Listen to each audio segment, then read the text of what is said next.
เป็นชาติไทยไว้ตลอดไปความใส่ใจเข้าใจของครอบครัวและสถานศึกษา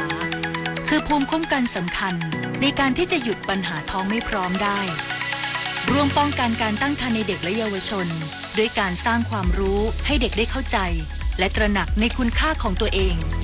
มีเป้าหมายชีวิตมีทักษะที่จะปฏิเสธและหลีกเลี่ยงป้องกันได้อย่างถูกต้องเพื่อหยุดปัญหาท้องไม่พร้อมเดือนนี้โอนมาไม่ต้องเยอะนะแม่มีตังค์ฮะเดี๋ยวแม่ไปได้เงินมาจากไหนอย่าดูถูกวัยเกษียณนะจ๊ะก็หมู่บ้านเราก็มีโครงการสร้างอาชีพแม่ก็ไปเรียนรู้การทำขนมกับเพื่อนแล้วก็เอาไปฝากขายออกร้านขายออนไลน์ก็มีนะจ๊ะเพื่อนแม่บางคนน่ะไปเปิดฟู้ดทรัคขายดิบขายดีเลยล่ะแล้วมีคลาสออกกำลังกายด้วยนะสนุกแม่ชอบดูถูกวัยเกษียณไม่ได้ซะแล้วแก่แต่ก็มีคุณภาพนะจ๊ะจังหวัดเชียงใหม่เตรียมความพร้อมสำหรับการประชุมคณะรัฐมนตรีอย่างเป็นทางการนอกสถานที่ที่จังหวัดเชียงใหม่วันที่ 29-30 พฤศจิกายนนี้เพื่อสร้างความเชื่อมั่นในการเดินทางท่องเที่ยวภาคเหนือนายวีรพงษ์ฤทธิ์รอดรองผู้ว่าราชการจังหวัดเชียงใหม่เป็นประธานการประชุมหารือเตรียมความพร้อมการประชุมคณะรัฐมนตรีอย่างเป็นทางการนอกสถานที่หรือครม.สัญจรระหว่างวันที่ 29-30 พฤศจิกายน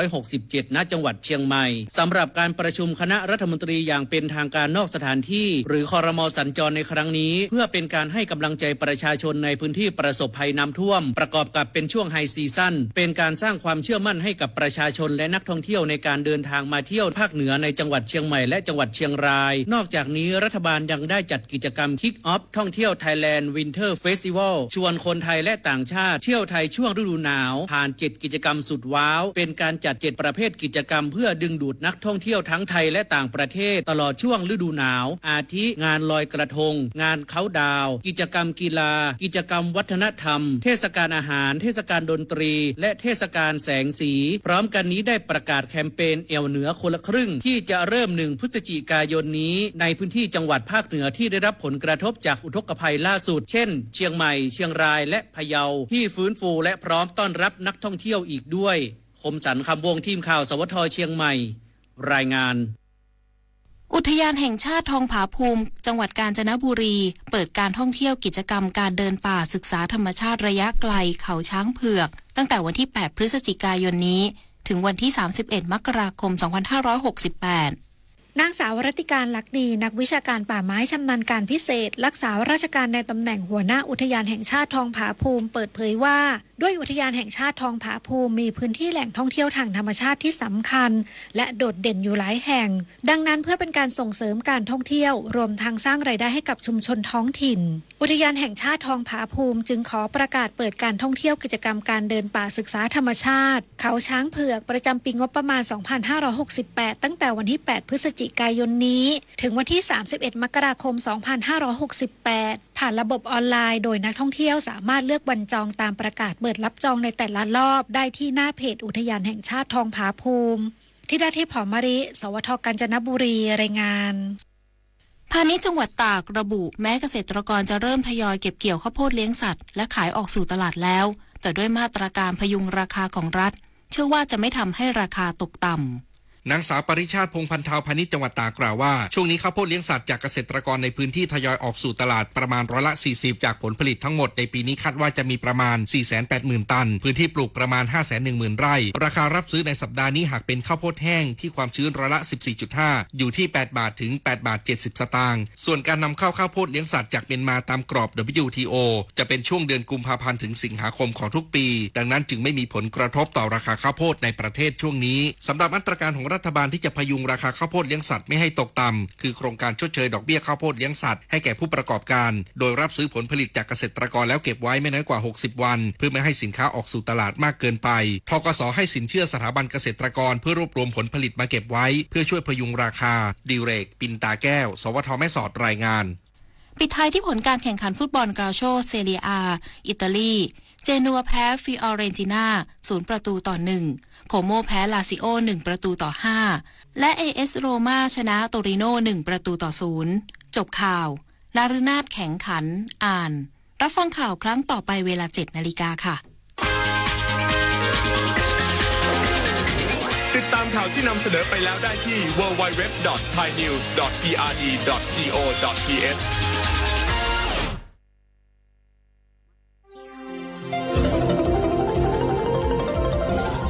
วิทยุแห่งประเทศไทย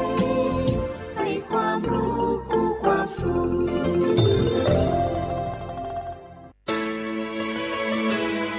สถานีวิทยุกระจายเสียงแห่งประเทศไทยจังหวัดเชียงใหม่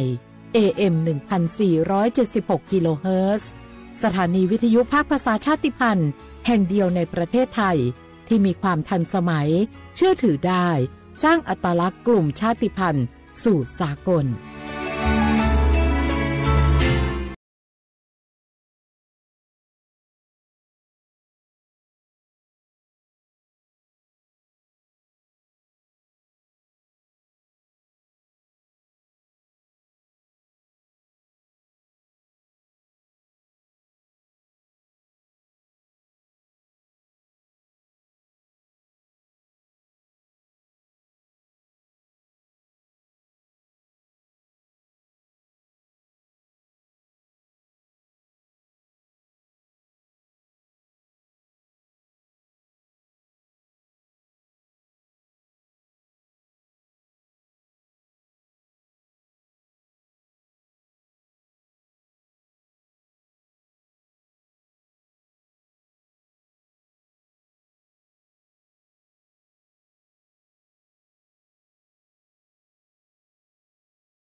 เธอว่าไหมปีนี้ปัญหาฝุ่น PM 2.5 ปีนี้ไวจังปีนี้เราต้องเตรียมพร้อมรับมือฝุ่น PM 2.5 กันแล้วต้องเตรียมตัวอย่างไรล่ะไม่ยุ่งยากจ้ะเธอก่อนออกจากบ้านติดตามสถานการณ์คุณภาพอากาศได้ที่แอปพลิเคชัน Air4 Thai สำรองหน้ากากกันฝุ่น N95 กรณีไม่มีใช้หน้ากากอนามัย2ชั้นแนบสนิทกับใบหน้าแทนก่อนได้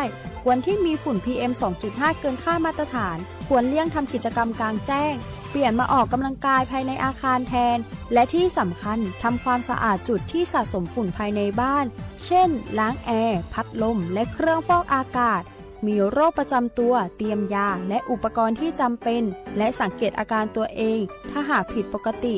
เช่นไอบ่อยหายใจไม่ออกเจ็บหน้าอกใจสั่นหรือเวียนศีรษะให้รีบไปพบแพทย์ทันทีและที่สำคัญช่วยกันลดฝุ่นละออง PM 2.5 งดการเผาในที่โล่งลดการใช้รถที่ปล่อยควันดำปลูกต้นไม้เพื่อช่วยดักฝุ่นละอองกันด้วยล่ะด้วยความห่วงใยจากสำนักประชาสัมพันธ์เขต 3 กรมประชาสัมพันธ์บางคนเมื่ออยู่หลังพวงมาลัยก็กลายเป็นสิ่งนักซิ่งทันทีขับรถต้องเหยียบให้มิดต้องเร็วกว่าไกลแต่ยิ่งขับเร็วอุบัติเหตุก็เกิดขึ้นได้เร็วเพียงเสี้ยววินาทีการขับรถเร็วเกินกว่ากฎหมายกำหนดก่อให้เกิดอุบัติเหตุทางท้องถนนมีผู้บาดเจ็บและเสียชีวิตเป็นอันดับต้นๆในแต่ละปีเพื่อความปลอดภัยของตัวคุณเองและผู้ที่ใช้รถใช้ถนนร่วมกับคุณขับช้าๆแต่ถึงที่หมายชัวร์กันเถอะครับรู้รับปรับตัวฟื้นเร็วทั่วอย่างยั่งยืนปรารถนาดีจากสำนักประชาสัมพันธ์เขต 3 กรมประชาสัมพันธ์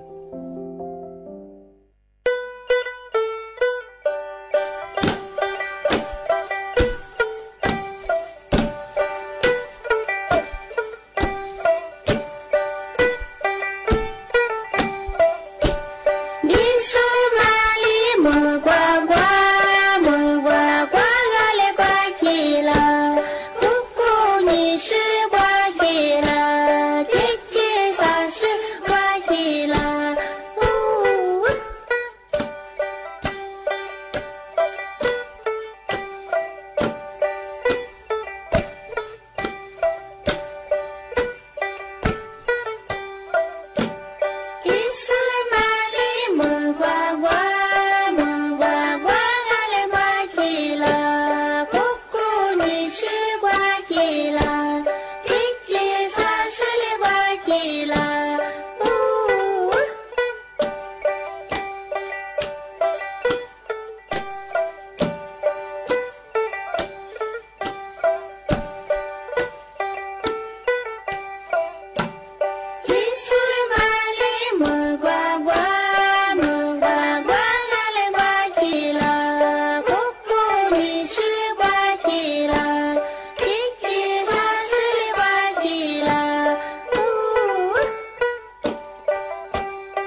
是我去了，叽叽啥是我去了。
เ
爬过壁，你过去，我和路边马里是我，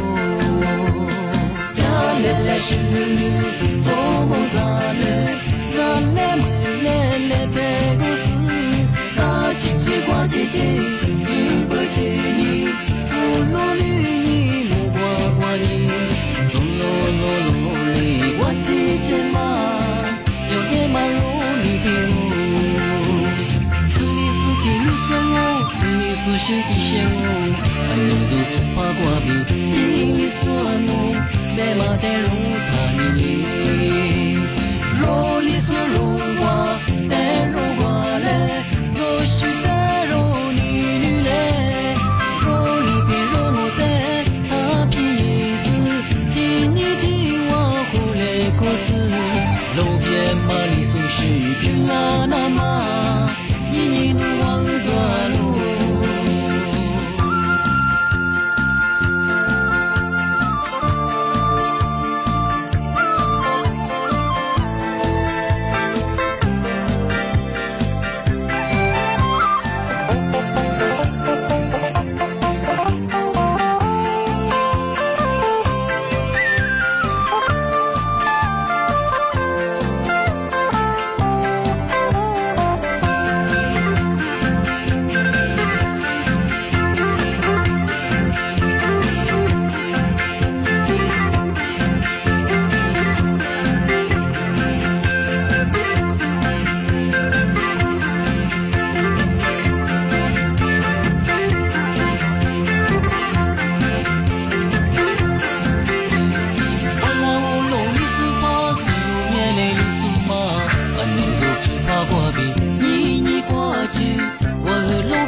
写画不啦画画，你呢？从摸花你见摸啊，我历史我多次的话不老啊，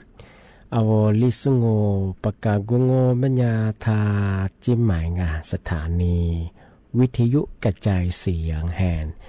ประเทศไทยจังหวัดเชียงใหม่วัดด่างงามวิทยุว่าดูจามังปัญญายีระบบยา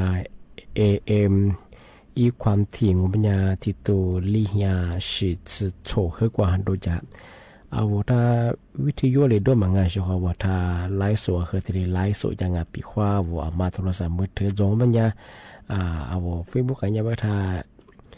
ยี่เพลงของปัญญาคือสวทเชียงใหม่งา AM 1476กิโลเฮิรตซ์ที่เลยโบญญาคือตุลางานี่มีถึงยังงปัญญาลิซู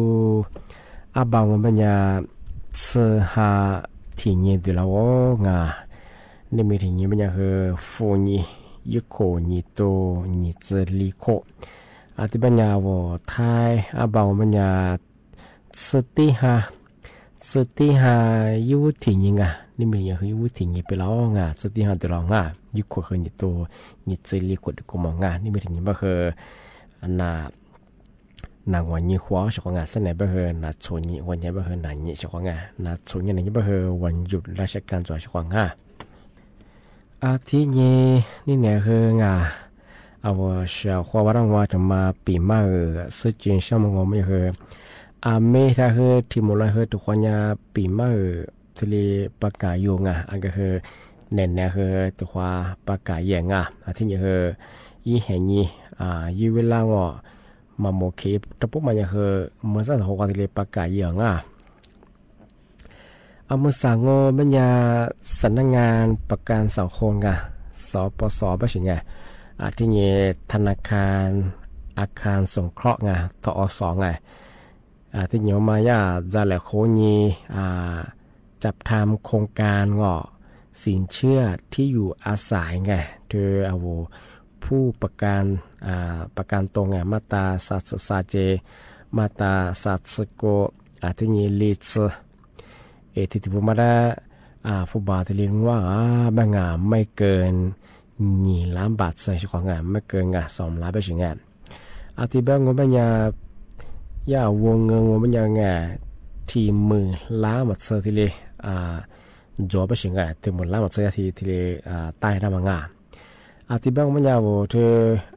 ผู้ประกันตรงมาฮิวุนชาบางชื่อโนยิติวุนีฮิชามาดงมันก็ชื่อโนปีว่าฮิจวนโนต่อเตินบ้านช่างมันก็ชื่อโนฮิสีสร้างแสงใช่ป่ะผู้บาดมาเคยยากู้ยังมาเคยถือมันยังเคย2 ล้านบาทมาเกิดกุ้ยเจ๊บางไม่เกิน2 ล้านบาทของที่บางยาประกาศสังคมอยู่ส่วนมาตราสัตสโกลิสโนปีว่าโนสนใจที่โครงการสินเชื่อที่อยู่อาศัยผู้ประกันตรงมาพอสนใจใช่บางโนสามารถยื่นสินเชื่อวันที่1บ้างเห็นนี่ไม่ถึงนี่มีความนี้น่าเหี่ยซื้อนี่ฮะยี่โคนี่ตรงวันนี้ชดซื้อเหตุของที่โคมาซื้อที่เลยเวลาที่กังวลที่เป็นอย่างปีว่าสิ่งที่เขามาคือตะกี้เนี่ยมาสะดวกบ้างแต่ส่วนใหญ่บ้างน่าเหี่ยถือว่ากู้ยาคือดาวแต่บางครั้งยี่เวลาเนี่ยคือที่โคไม่ทราบว่าที่โคที่เลยกัง31 ธันวาคมยี่โคนี่ตรงวันนี้ชดซื้อเหตุของน่าเหี่ยที่โคกู้เหลืองแต่บางครั้งนี่มีกับพวกจะมาคือมาปีว่าสนใจสอบถามเพิ่มเติมยิ่งเงื่อนไขยิ่งดอกเบี้ยหรือที่สิพันนี้ในช่วงบางครั้งติดต่อสอบถามหน้างานที่แบงก์มันยังไงบุตรโทรไปร่างยิ่งถึงบางมันยาปีว่าผู้ประกันตัวที่สนใจเข้าร่วมโครงการธรรมดาอยู่ในช่วงมันยาสอบถามข้อมูลเพิ่มเติมยิ่งช่วงบางว่าสำนักงานประกันสังคมทุกแห่งไปยังไงที่เนี่ยอีบุตรโทรไปสายด่วนยังไง1506 1506มันก็ช่วยนึกว่าสำนักงานประกันสังคมพวกมันยิ่งที่ติดต่อสอบถามหน้างานที่ถึงบางก็มันจะทอสธนาคารอาคารสงเคราะห์อีบุตรโทรมันจะ02 645ที่นี่900ที่ยังว่าดอกเบี้ยแต่จะมาปีใหม่ใช่ว่าชาวละผู้กู้สินเชื่อดอกเบี้ยต่างกันไปถึงมั้งพอกู้ยังยิ่งดอกเบี้ยมันจะงัวโคยิ่งงัวโคมันจะดอกเบี้ย1.59% แต่มาต่อปีช่วงที่นี่ส่วนปีที่ถูกโคว่านี่เหตุโคสงมันจะเท่ากับ MRR 2.00% ต่อปีที่นี่ปีว่าปีที่9กู้โคจะโคอยู่แล้วไม่ยังกู้โคว่านี่ว่าตลอดทันสัญญาแล้วมั้งกูเลยซึ่งมันจะคือดอกเบี้ยเท่ากับ ARR 0.50% ต่อปี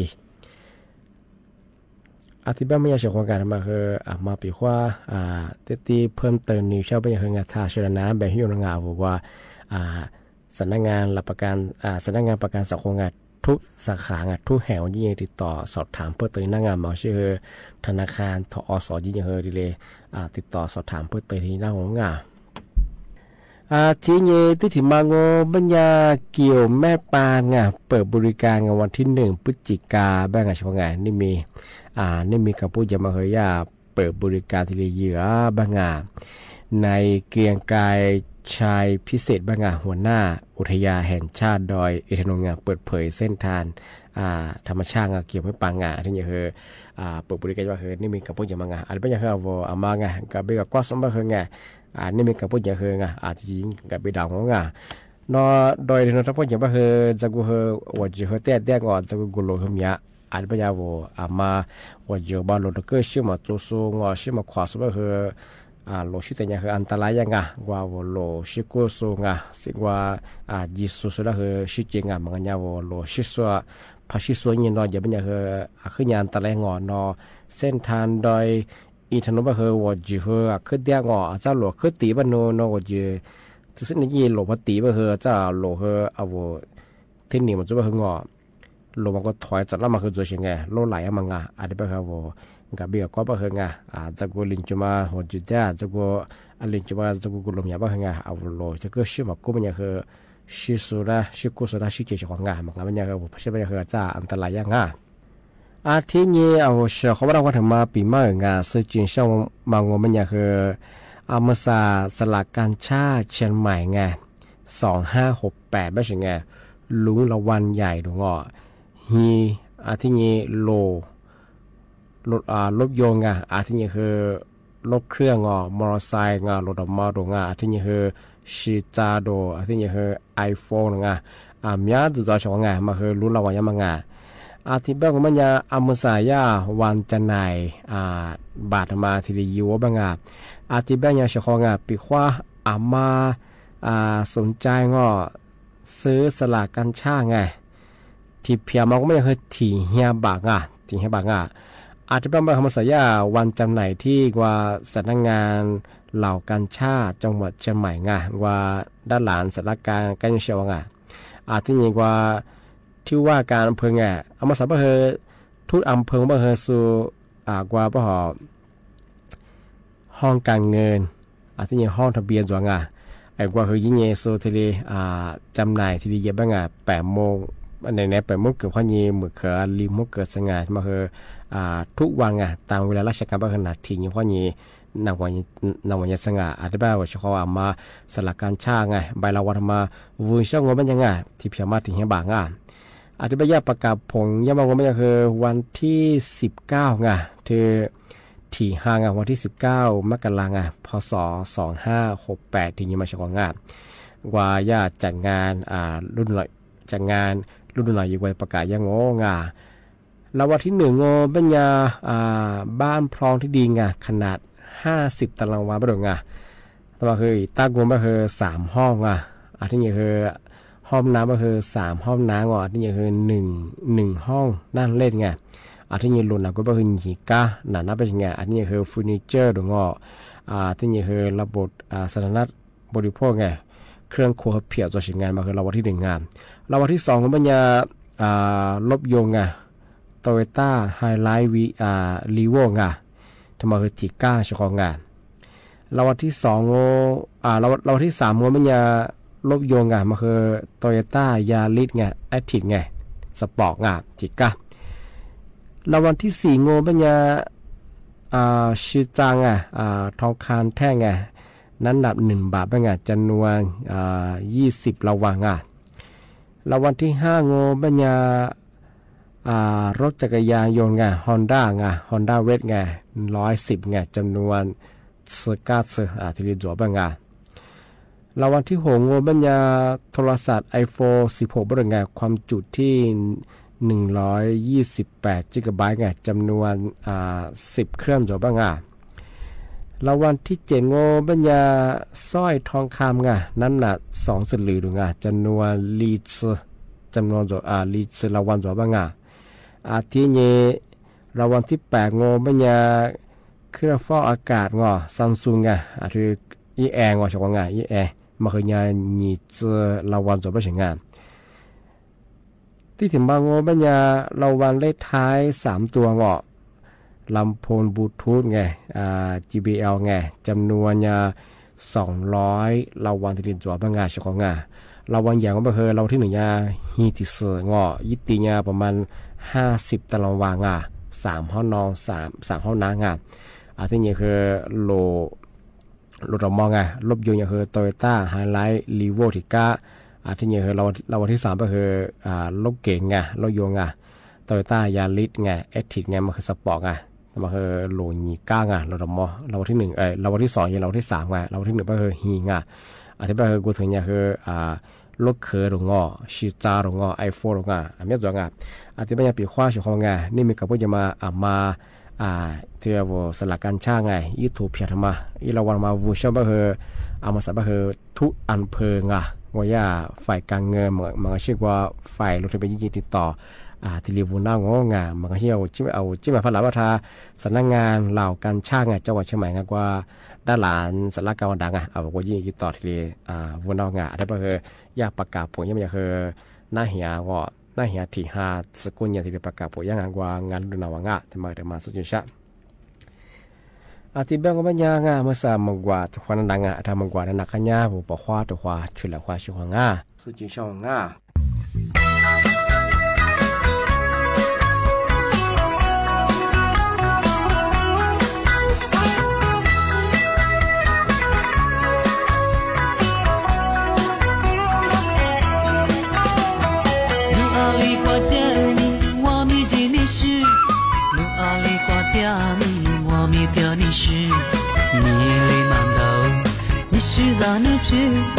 但你马关路的里分家，路地路的里就在分家路，路地路的里就在你关路，一路慢走，我就在沙路，让你马关路的里分家。是在这浪啊里，你是么的累，面是苦难光的，就在个冷漠，这个起路的。让你妈妈，你是么了？你花起干了。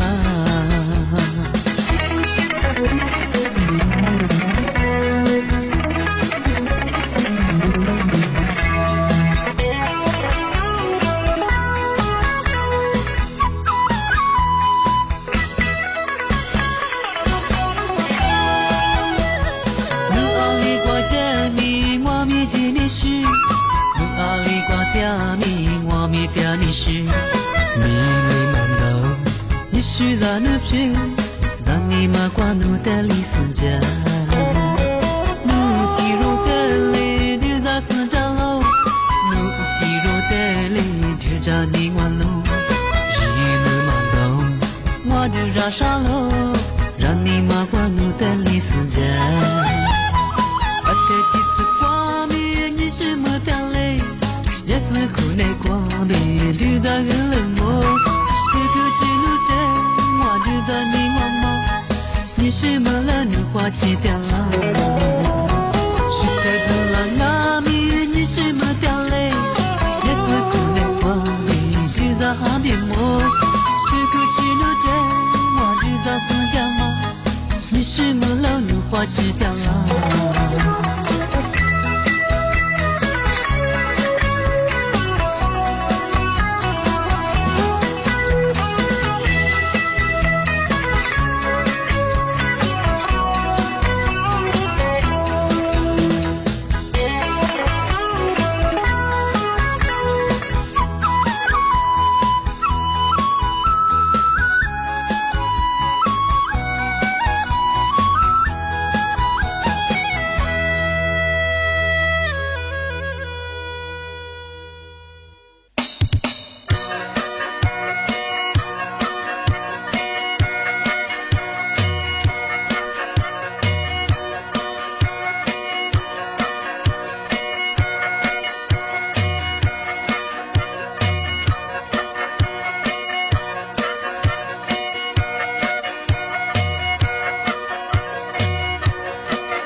만울래고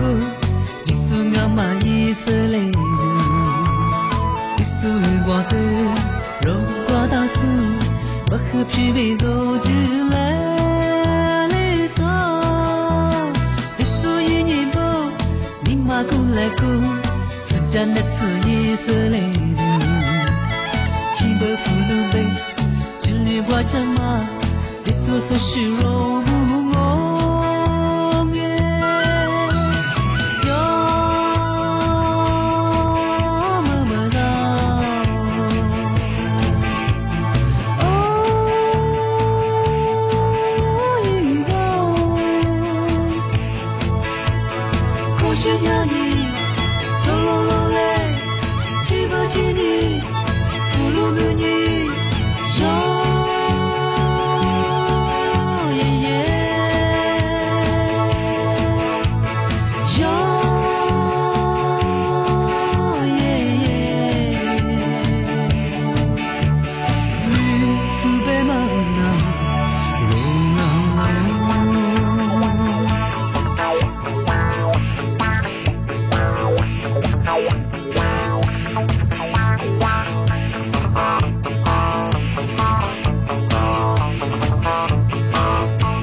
อาทิบังโงบัญญานี่เนี่ยคือเอาเสียขวดปีมาเฮที่แหลจองอ่ะ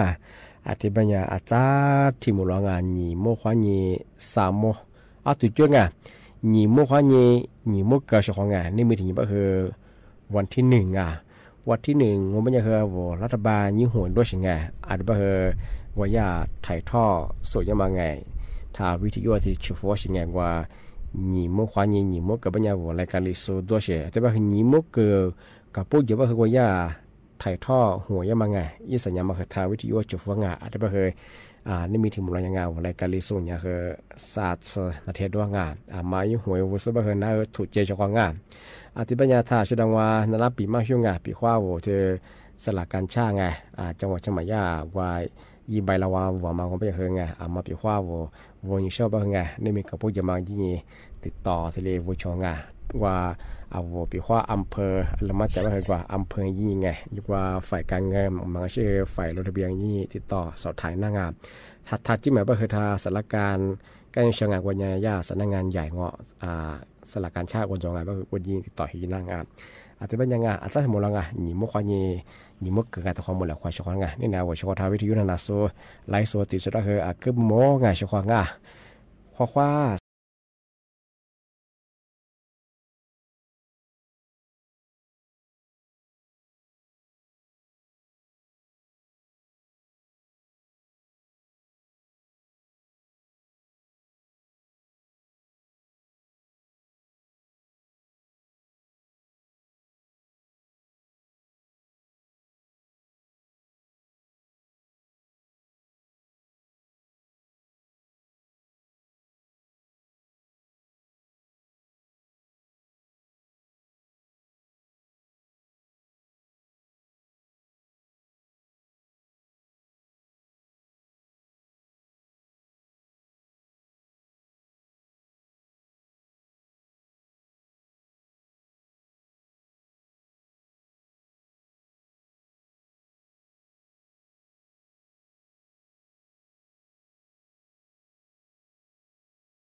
semua tiro ramami do mami ale besu te fuke balase inelo besu ni show one ni te no se lo don't ni te mo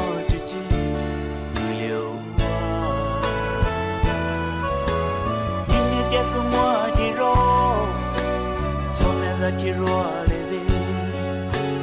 ale ve sun de mi le ke da se mi le ke ma da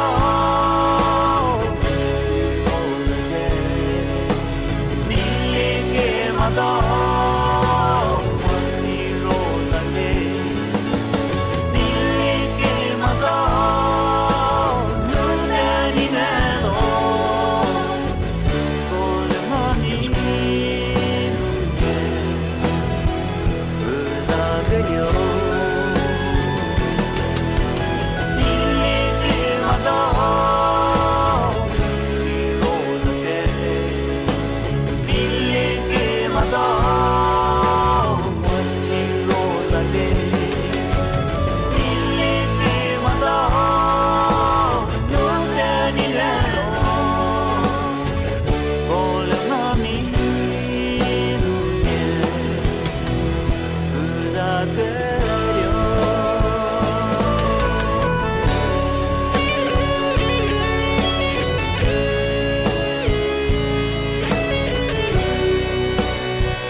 Chocolate ti ro nga mi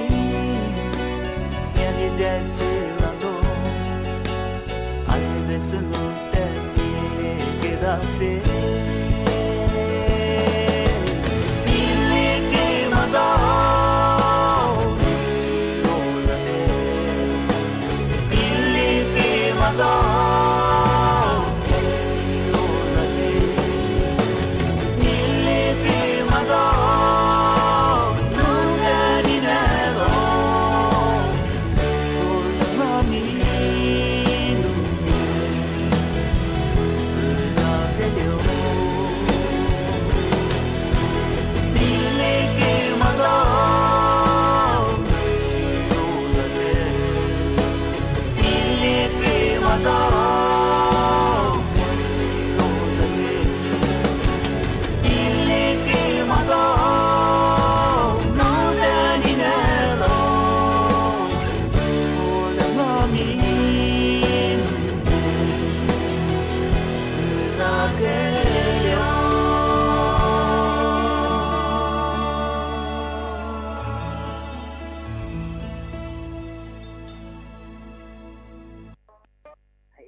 Hey, nó biến hạ như sĩ biến mạnh một thứ phút sai ấy giả bôi kia miệt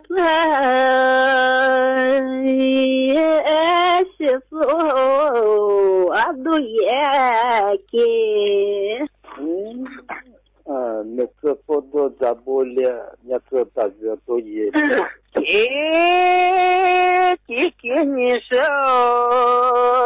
Не шеда маня, аподу. Ай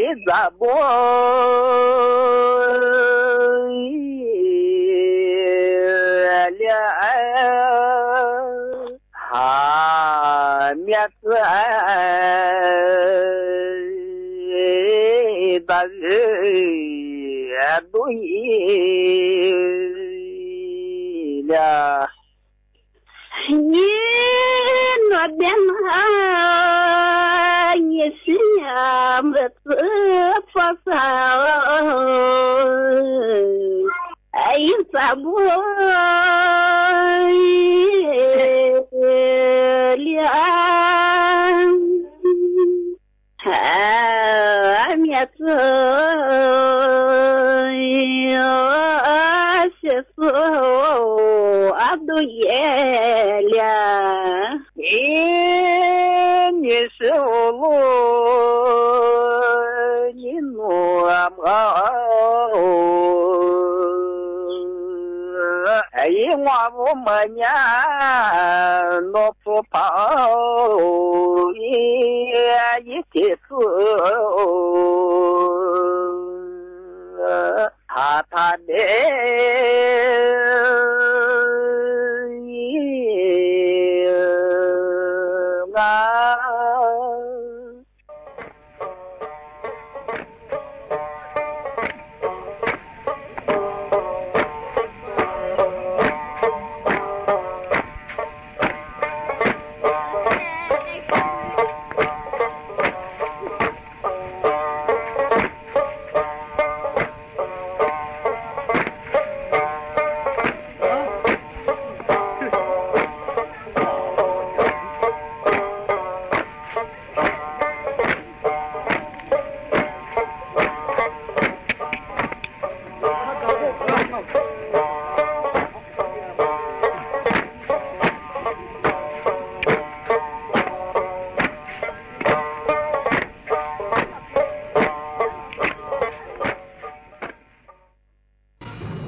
ที่นี้สถานีวิทยุกระจายเสียงแห่งประเทศไทยต่อไปเสนอข่าวซึ่งมีหัวข้อข่าวดังนี้นายกรัฐมนตรีจะกำหนดแนวทางแก้ไขปัญหายาเสพติดในพื้นที่จังหวัด101และจังหวัดใกล้เคียงในวันนี้เพื่อเกิดผลตามนโยบายของรัฐบาลกระทรวงการคลังและหน่วยงานที่เกี่ยวข้องออกมาตรการกระตุ้นเศรษฐกิจภาคอสังหาริมทรัพย์ภายใต้เป้าหมายเดียวกันที่ต้องการให้คนไทยมีบ้านสงครามระหว่างรัสเซียกับยูเครนมีแนวโน้มยืดเยื้อออกไปหลังทางการสหรัฐอ้างว่าทหารจากเกาหลีเหนือเข้าประจำการทางตะวันตกเฉียงใต้ของรัสเซียแล้วทีมมวยเยาวชนทีมชาติไทยชุดอายุไม่เกิน19ปีชิงแชมป์โลกที่สหรัฐอเมริการุ่น60กิโลกรัมอภิชิตแจ่มดีผ่านเข้ารอบชิงชนะเลิศพบนักชกญี่ปุ่นในวันนี้ต่อไปเป็นรายละเอียดของข่าว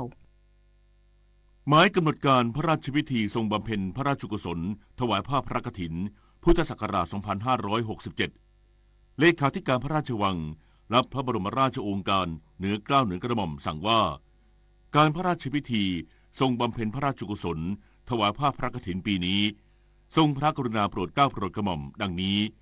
วันศุกร์ที่1 พฤศจิกายนพระบาทสมเด็จพระเจ้าอยู่หัวทรงพระกรุณาโปรดเกล้าโปรดกระหม่อมให้สมเด็จพระเจ้าลูกเธอเจ้าฟ้าสิริวัณวรีนารีรัตนราชกัญญาเสด็จแทนพระองค์ไปทรงบำเพ็ญพระราชกุศลถวายผ้าพระกฐินเวลา 15 นาฬิกาเสด็จโดยรถยนต์พระที่นั่งไปยังวัดราชาธิวาสวิหารเสด็จเข้าพระอุโบสถทรงประกอบพิธีสมโภชพระสัมพุทธพรรณีจำลองจากนั้นถวายผ้าพระกฐินเป็นวัดที่ 1แล้วเสด็จไปยังวัดมกุฏกษัตริยารามเสด็จเข้าพระวิหารถวายผ้าพระกฐินเป็นวัดที่ 2แล้วเสด็จไปยังวัดโสมนัสวิหารเสด็จเข้าพระวิหารถวายผ้าพระกฐินเป็นวัดที่ 3เสร็จแล้วเสด็จกลับแต่งกายเครื่องแบบเต็มยศสายสะพายมหาจักรีผู้เข้าเฝ้าแต่งกายเครื่องแบบเต็มยศสายสะพายสูงสุดสารคดีเฉลิมพระเกียรติชุดประชาราษฎร์สดุดีเนื่องในโอกาสพระราชพิธีมหามงคลเฉลิมพระชนมพรรษา6 รอบ28 กรกฎาคม 2567 กรมทรัพย์สินทางปัญญากระทรวงพาณิชย์ร่วมเฉลิมพระเกียรติพระบาทสมเด็จพระเจ้าอยู่หัวโดยประกาศขึ้นทะเบียนสิ่งบ่งชี้ทางภูมิศาสตร์หรือ GI กระท้อนพันทองใบใหญ่บางเจ้าฉ่าซึ่งเป็นพันธุ์ที่พระองค์พระราชทานให้แก่ราษฎรตำบลบางเจ้าฉ่าอำเภอโพธิ์ทองจังหวัดอ่างทองเพื่อสร้างอาชีพและรายได้เป็นการพัฒนาคุณภาพชีวิตเกษตรกรในชุมชนให้มีความเป็นอยู่ที่ดีขึ้นการขึ้นทะเบียนสิ่งบ่งชี้ทางภูมิศาสตร์เป็นการคุ้มครองสินค้าชุมชนที่มีเอกลักษณ์เฉพาะตัวในท้องถิ่นซึ่งกระท้อนพันทองใบใหญ่บางเจ้าฉ่าเป็นผลไม้ท้องถิ่นที่มีเนื้อหนานุ่มฟูปุยเมล็ดมีรสหวานมีกลิ่นหอมเนื่องจากพื้นที่ปลูกมีดินดีฝนตกชุกรวมถึงภูมิปัญญาของเกษตรกรที่มีความชำนาญและประสบการณ์ส่งผลให้กระท้อนมีรสชาติอร่อยจนได้รับรางวัลชนะเลิศด้านรสชาติเป็นอันดับ1ของจังหวัดอ่างทองสามารถสร้างรายได้ให้แก่เกษตรกรในชุมชนกว่า6 ล้านบาทต่อปีโดยภายหลังจากการขึ้นทะเบียนสิ่งบ่งชี้ทางภูมิศาสตร์แล้วจะช่วยยกระดับผลผลิตเพิ่มคุณภาพรักษามาตรฐานต่อยอดให้เกษตรกรไทยมีความมั่นคงสร้างความยั่งยืนให้แก่ชุมชนต่อไปวันนี้นายกรัฐมนตรีจะลงพื้นที่จังหวัด101เพื่อกำหนดแนวทางการแก้ไขปัญหายาเสพติดในพื้นที่ให้เกิดผลเป็นรูปธรรมนางสาวแพทองธารชินวัตรนายกรัฐมนตรีจะลงพื้นที่ตรวจราชการจังหวัด101เพื่อติดตามและรับฟังปัญหาด้านการป้องกันปราบปรามยาเสพติดและกระบวนการบำบัดฟื้นฟูผู้ติดยาเสพติดในโครงการมินิธัญลักษณ์เพื่อให้เกิดผลเป็นรูปธรรมซึ่งนอกจากจะเป็นการติดตามงานตามนโยบายของรัฐบาลที่แถลงนโยบายแล้วยังเป็นการดำเนินการเพื่อให้สอดรับกับการแก้ไขปัญหายาเสพติดในภูมิภาคอาเซียนในการประชุมสุดยอดผู้นำอาเซียนที่สปป.ลาวที่ผ่านมาซึ่งนายกรัฐมนตรีได้กำหนดแนวทางในการแก้ไขปัญหายาเสพติดร่วมกันของประเทศต่างๆในภูมิภาคโดยเฉพาะประเทศที่มีพรมแดนติดกันอย่างไรก็ตามการลงพื้นที่ในครั้งนี้นายกรัฐมนตรีจะเป็นประธานการประชุมที่วัดกว่าวทุ่งอำเภอทวัดบุรีจังหวัด101เพื่อสั่งการและกำหนดรูปแบบในการแก้ไขปัญหาในพื้นที่จังหวัด101และจังหวัดใกล้เคียงและจะกำหนดเป็นพื้นที่นำร่องทั่วประเทศรวมทั้งจะเร่งรัดให้สำฤทธิ์ผลโดยพบว่ามีพื้นที่ที่มีปัญหายาเสพติดรุนแรงทั้งหมด25จังหวัดซึ่งส่วนใหญ่อยู่ในภาคตะวันออกเฉียงเหนือภาคเหนือและภาคใต้ตอนล่างซึ่งรัฐบาลได้กำหนดให้เป็นวาระแห่งชาติทั้งนี้ยังได้มีการยกโมเดลการแก้ไขที่จังหวัดน่านและ101นี้เพื่อไปเป็นต้นแบบการแก้ไขปัญหาอย่างยั่งยืนผลิตนาฏขวัญแสนสุขรายงานกระทรวงการคลังเตรียมเสนอมาตรการกระตุ้นภาคอสังหาริมทรัพย์วงเงิน 55,000 ล้านบาทเข้าที่ประชุมคณะรัฐมนตรีพิจารณาในสัปดาห์หน้าขณะที่สำนักงานประกันสังคมและธนาคารอาคารสงเคราะห์จัดโครงการสินเชื่อที่อยู่อาศัยปี 2567 เป้าหมายให้คนไทยมีบ้าน นายพิชัยชุนหาวชิระรองนายกรัฐมนตรีและรัฐมนตรีว่าการกระทรวงการคลังกล่าวว่ากระทรวงการคลังเตรียมเสนอมาตรการสินเชื่อซื้อแต่งซ่อมสร้างบ้านและคอนโดดอกเบี้ยต่ำวงเงินรวม 55,000 ล้านบาทคาดว่าจะเสนอให้คณะรัฐมนตรีพิจารณาได้ในสัปดาห์หน้าเพื่อรองรับความต้องการมีบ้านของประชาชนที่มีรายได้น้อยให้เข้าถึงสินเชื่อบ้านดอกเบี้ยต่ำมีโอกาสในการซ่อมแซมต่อเติมบ้านให้มั่นคงได้ซึ่งจะเป็นอีกฟันเฟืองของทางภาครัฐในการช่วยกระตุ้นเศรษฐกิจส่วนมาตรการลดค่าจดทะเบียนโอนอสังหาริมทรัพย์และค่าจดทะเบียนการจำนองอสังหาริมทรัพย์ที่จะสิ้นสุดในสิ้นปี 2567 นั้นขณะนี้อยู่ระหว่างการพิจารณารวมทั้งมาตรการอื่นๆที่จะช่วยสนับสนุนภาคอสังหาริมทรัพย์ขณะที่มาตรการควบคุมสินเชื่อเพื่อที่อยู่อาศัยของธนาคารแห่งประเทศไทยหรือธปท.จะต้องดูว่าธปท.มีความเห็นอย่างไรจะผ่อนคลายได้หรือไม่แน่นอนครับเพื่อจะให้เกิดขึ้นอย่างที่ผมเรียนแล้วนะครับการเข้าถึงแหล่งเงินทุนก็ได้เรียนไปแล้วว่าทางแบงก์รัฐเนี่ยสถาบันการเงินเนี่ยทำทุกวิธีทางนะครับในการที่ให้เข้าถึงแหล่งสินเชื่อทีนี้ก็จะเหลืออีกเรื่องอื่นๆที่เป็นปลีกย่อยไม่ว่าจะเป็นเรื่องการโอนผมเข้าใจว่าผู้ที่เกี่ยวข้องเขาคงดูอยู่นะครับว่าอะไรที่มันเป็นประโยชน์แล้วก็ทำให้มันเกิดขึ้นก็คงดูอยู่นะครับขณะที่นางมารสีใจรังสีรักษาราชการแทนเลขาธิการสำนักงานประกันสังคมกล่าวว่าสำนักงานประกันสังคมร่วมกับธนาคารอาคารสงเคราะห์จัดโครงการสินเชื่อที่อยู่อาศัยเพื่อผู้ประกันตนปี 2567 เพื่อเป้าหมายทำให้คนไทยมีบ้านโดยจะได้รับสินเชื่อดอกเบี้ยต่ำไม่เกินรายละ 2 ล้านบาทอัตราดอกเบี้ยรายละ 1.59 ต่อปีคงที่เป็นระยะเวลา 5 ปีและในปีที่ 6-8 อัตราดอกเบี้ย MRR ลบร้อยละ 2 ต่อปีและตั้งแต่ปีที่ 9 เป็นต้นไปอัตราดอกเบี้ย MRR ลบร้อยละ 0.5 ต่อปีโดยให้สิทธิผู้ประกันตนทั้งมาตรา 33 มาตรา 39 และมาตรา 40 ทางนี้ผู้ประกันตนมาตรา 40 ต้องส่งเงินสมทบต่อเนื่องไม่น้อยกว่า 1 ปี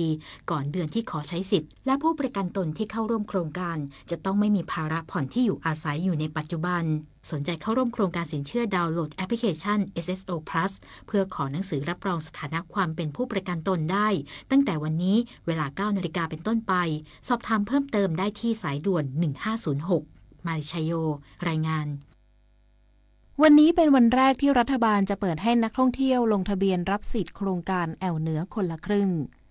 นายจิรายุห่วงทรัพย์ที่ปรึกษาของนายกรัฐมนตรีและโฆษกประจำสำนักนายกรัฐมนตรีเปิดเผยว่าสำหรับโครงการแอวเหนือคนละครึ่งการท่องเที่ยวแห่งประเทศไทยหรือททท.ร่วมกับผู้ประกอบการธุรกิจท่องเที่ยวใน17จังหวัดภาคเหนือ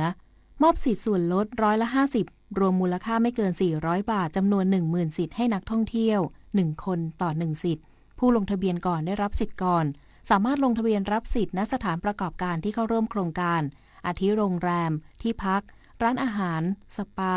โดยสแกน QR Code กรอกข้อมูลเพื่อรับ SMS ยืนยันการเข้าร่วมสามารถลงทะเบียนรับสิทธิ์ตั้งแต่เวลา 17 นาฬิกาวันนี้ถึงวันที่ 31 ธันวาคม 2567 หรือจนกว่าจะครบจำนวนการใช้สิทธิ์สำหรับเงื่อนไขและรายละเอียดติดตามรับฟังการสัมภาษณ์สดนางสาวถาปณีเกียรติไพบูลย์ผู้ว่าการท่องเที่ยวแห่งประเทศไทยช่วงเวลา 7:30 นาทีทางสถานีวิทยุกระจายเสียงแห่งประเทศไทยและเครือข่ายกรมประชาสัมพันธ์ทั่วประเทศนายกรัฐมนตรีจะเข้าร่วมการประชุม GMS และ ACMEC ที่สาธารณรัฐประชาชนจีนวันที่ 6-7 พฤศจิกายนนี้พร้อมผลักดันแผนแม่บทบริหารจัดการแม่น้ำโขงร่วมกันในภูมิภาคนายนิกรเดชพลางกูลอธิบดีกรมสารนิเทศและโฆษกกระทรวงการต่างประเทศเปิดเผยว่านางสาวแพทองธารชินวัตรนายกรัฐมนตรีและนายมาริศ เสงี่ยมพงศ์รัฐมนตรีว่าการกระทรวงการต่างประเทศจะเข้าร่วมการประชุมสุดยอดผู้นำแผนงานความร่วมมือทางเศรษฐกิจในอนุภูมิภาคลุ่มแม่น้ำโขง6ประเทศครั้งที่8หรือ GMS และการประชุมผู้นำยุทธศาสตร์ความร่วมมือทางเศรษฐกิจอิราวดีเจ้าพระยาแม่โขงหรือ ACMEC ครั้งที่10ระหว่างวันที่6-7 พฤศจิกายน 2567ที่นครคุนหมิงสาธารณรัฐประชาชนจีนซึ่งการประชุม GMS ครั้งที่8จีนเป็นเจ้าภาพจัดการประชุมในหัวข้อการมุ่งสู่การเป็นประชาคมที่ดีกว่าเดิมด้วยการพัฒนาที่ขับเคลื่อนด้วยนวัตกรรมขณะเดียวกันการประชุม ACMEC ครั้งที่10ภายใต้หัวข้อมุ่งสู่ความเชื่อมโยงแบบไร้รอยต่อเพื่อการรวมตัวของอนุภูมิภาคลุ่มแม่น้ำโขงซึ่งไทยจะเสนอแนวคิด เรื่องการบริหารจัดการทรัพยากรน้ำในภูมิภาคลุ่มแม่น้ำโขงที่จะต้องทำในภาพรวมตั้งแต่ประเทศต้นทางถึงปลายทางแน่นอนเราไทยนะมองว่าการบริหารจัดการน้ำในแม่น้ำโขงจะต้องทำอย่าง inclusive คือมีแม่น้ำตั้งแต่ต้นจนปลายซึ่งก็คือสมาชิกของ ACMEC ทั้งหมดนะครับตั้งแต่จีนจนลงล่างไปจนถึงเวียดนามดังนั้นเราก็มีความหวังเป็นอย่างยิ่งนะครับว่าในฐานะผู้ที่อยู่ตรงกลางเราจะเสนอแผนซึ่งเป็นที่ยอมรับของประเทศสมาชิกได้นอกจากนี้เรายังเป็นที่ตั้งของ Secretariat ซึ่งก็มีความพร้อมที่จะขับเคลื่อนแผนแม่บทอันนี้เมื่อได้รับการยอมรับแล้วครับกระทรวงการต่างประเทศออกแถลงการในนามประเทศไทยย้ำความห่วงกังวลต่อสถานการณ์ในตะวันออกกลางพร้อมเรียกร้องให้คู่กรณียุติการโจมตีตอบโต้กันและปล่อยตัวประกันที่เหลือทันทีกระทรวงการต่างประเทศออกแถลงการผ่านเว็บไซต์แสดงความห่วงกังวลต่อสถานการณ์ในตะวันออกกลางขณะนี้มีใจความว่าประเทศไทยขอย้ำความห่วงกังวลอย่างยิ่งต่อสถานการณ์ความขัดแย้งด้วยอาวุธที่ทวีความรุนแรงมากขึ้นอย่างต่อเนื่องในภูมิภาคตะวันออกกลางโดยเฉพาะในฉนวนกาซาเลบานอนและพื้นที่อื่นๆซึ่งส่งผลให้เกิดการสูญเสียชีวิตและทรัพย์สินของพลเรือนผู้บริสุทธิ์จำนวนมากและขอย้ำข้อเรียกร้องให้คู่ขัดแย้งทุกฝ่ายยุติการโจมตีตอบโต้กันด้วยอาวุธโดยทันทีเพื่อไม่ให้สถานการณ์ยิ่งยืดเยื้อและวิกฤตการณ์ทางมนุษยธรรมย่ำแย่ลงโดยขอให้ทุกฝ่ายใช้ความอดกลั้นอย่างสูงสุดในการบรรลุข้อตกลงหยุดยิงและการปล่อยตัวประกันซึ่งรวมถึงคนไทยที่เหลืออยู่โดยทันทีและไม่มีเงื่อนไขวันนี้มูลนิธิแพทย์อาสาสมเด็จพระศรีนครินทราบรมราชชนนีหรือพอสวออกให้บริการประชาชนในพื้นที่จังหวัดยะลาที่หมู่ 5โรงเรียนบ้านใหม่วันครูตำบลอายเวงอำเภอเบตงจังหวัดระนองที่หมู่ 4บ้านเกาะสินไหตำบลปากน้ำอำเภอเมืองจังหวัดระยองที่หมู่ 4เทศบาลตำบลบ้านฉางตำบลบ้านฉางอำเภอบ้านฉางจังหวัดสุโขทัยที่หมู่ 3วัดวังครกวังแดงตำบลบ้านหลุมอำเภอเมืองจึงขอเชิญชวนประชาชนในพื้นที่ดังกล่าวไปรับบริการโดยไม่เสียค่าใช้จ่ายใดๆต่อจากนี้ไปขอเชิญรับฟังไทยคู่ฟ้านางสาวแพทองธารชินวัตรนายกรัฐมนตรีตรวจราชการจังหวัด101ในวันนี้เพื่อเป็นประธานในการประชุมสั่งการโมเดลการแก้ไขปัญหายาเสพติดในพื้นที่จังหวัด101และการเป็นพื้นที่นำร่องทั่วประเทศพร้อมทั้งติดตามกระบวนการบำบัดฟื้นฟูผู้ติดยาเสพติดของโครงการมินิธัญลักษณ์ตลอดจนการพัฒนาอาชีพและคุณภาพชีวิตภายหลังการบำบัดยาเสพติดเสร็จสิ้นทั้งนี้อำเภอทวัดบุรีจังหวัด101ดำเนินงานเป็นทวัดบุรีโมเดลพื้นที่ต้นแบบในการแก้ไขปัญหายาเสพติดเร่งด่วน90วันช่วงวันที่1มิถุนายนถึง31สิงหาคม2567โดยใช้การระดมพลังชุมชนทุกภาคส่วนให้มีส่วนร่วมตั้งแต่กระบวนการคัดกรองผู้เกี่ยวข้องกับยาเสพติดในทุกครัวเรือนจับกุมจนถึงการบำบัดรักษาควบคู่กับการปรับสภาพแวดล้อมในชุมชนค่ะสื่อสารภารกิจรัฐบาลกับสำนักโฆษกสำนักเลขาธิการนายกรัฐมนตรีข้าราชการต้องแยกเรื่องส่วนตัวออกจากตำแหน่งหน้าที่และยึดถือประโยชน์ส่วนรวมของประเทศชาติเหนือกว่าประโยชน์ส่วนตนสารประโยชน์ของชาติและปวงประชาอีกหนึ่งหัวข้อเรื่องจริยธรรมที่ข้าราชการพลเรือนทุกคนพึงควรปฏิบัติ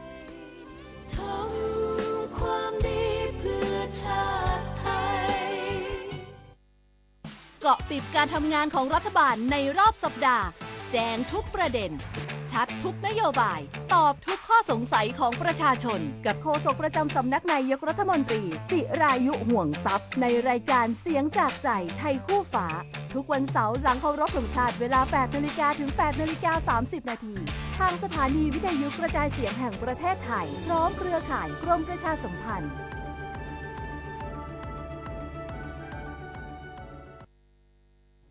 7:15 นาทีต่อไปเสนอข่าวต่างประเทศนายโรเบิร์ตวูดรองเอกอัครราชทูตสหรัฐประจำสหประชาชาติกล่าวระหว่างการประชุมคณะมนตรีความมั่นคงแห่งสหประชาชาติหรือ UNSC โดยอ้างว่าในขณะนี้ฐานเกาหลีเหนือประมาณ 8,000 นายเข้าประจำการอยู่ในแคว้นเคิร์สทาง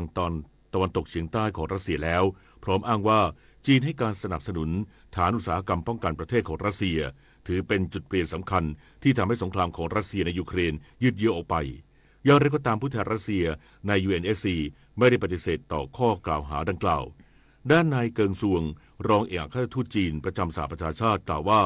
จีนไม่ได้จัดหาอาวุธยุทโธปกรณ์ให้แก่ฝ่ายใดในสงครามดังกล่าวและปฏิบัติตามกฎหมายระหว่างประเทศอย่างเคร่งครัดพร้อมระบุว่าสหรัฐกำลังสร้างความวิตกกังวลและยุยงให้เกิดความตึงเครียดมากขึ้น